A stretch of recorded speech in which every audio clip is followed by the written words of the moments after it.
And out front now, billionaire Reid Hoffman, the co-founder of LinkedIn, a Hillary Clinton supporter. He's offering to donate up to $5 million if Donald Trump releases his tax returns before the final presidential debate. So, Reid, great to have you with me. Look, you are busy doing a lot of things, investing in a lot of companies right now. Why is it so important to you that Donald Trump release his tax returns?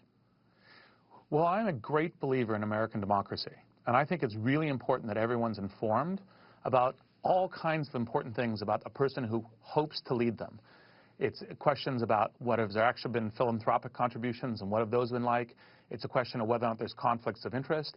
And I think one of the things about income tax returns, which have been great in the history, which nearly every modern presidential candidate has done, is to actually show you what the person's actually like, because the income tax doesn't lie. So you're saying this, you're looking at this for a window of what sort of a person he is, and by that I guess you're meaning things like philanthropy and charity.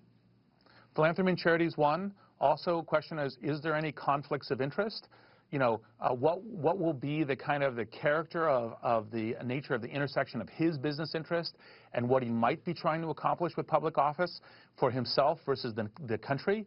All of those questions are much easier for everyone to evaluate and weigh if they just see the income tax returns, just as, for example, Hillary has released. Now, you are, in a sense, taking a page out of Donald Trump's own playbook, right? It was back in 2012. He made a similar offer. Here he is. I have a deal for the president, a deal that I don't believe he can refuse, and I hope he doesn't. If Barack Obama opens up and gives his college records and applications, and if he gives his passport applications and records, I will give to a charity of his choice anything he wants, a check immediately for $5 million. Now, Trump, of course, eventually pulled that offer. Reid, you've said that the $5 million you've put on the table would go to veterans groups, which Trump says is a cause very near and dear to his heart. If Trump doesn't take you up on your initial offer, what do you do next?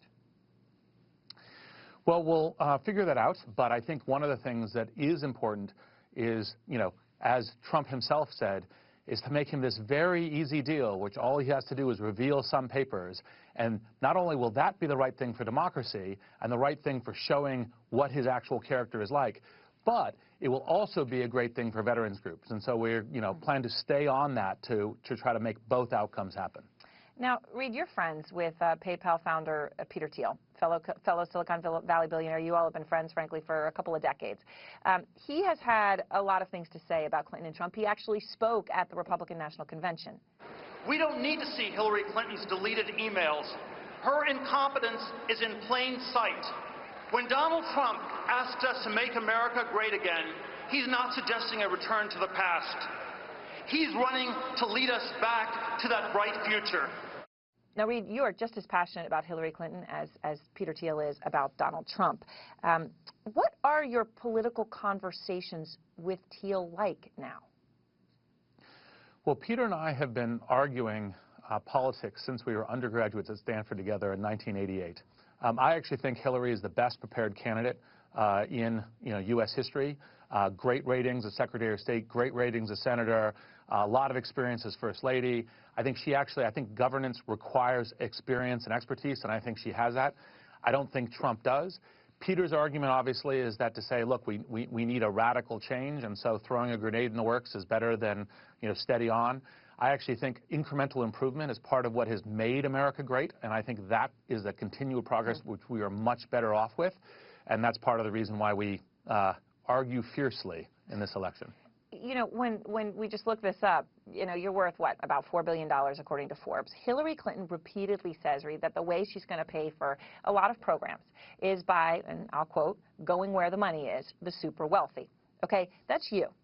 Do you think you need to pay more in taxes? Is that part of the solution? I'm a great believer in progressive taxes. I actually think that the wealthy, benefit enormously from the society, should contribute more than other folks. I think that's the reason why we believe in progressive taxes. It's the reason why, the history of when America has had its greatest triumphs or when it actually has strong progressive taxation. So I am happy to contribute to the progress of the society. And matter of fact, honored, as I think other wealthy people should be as well.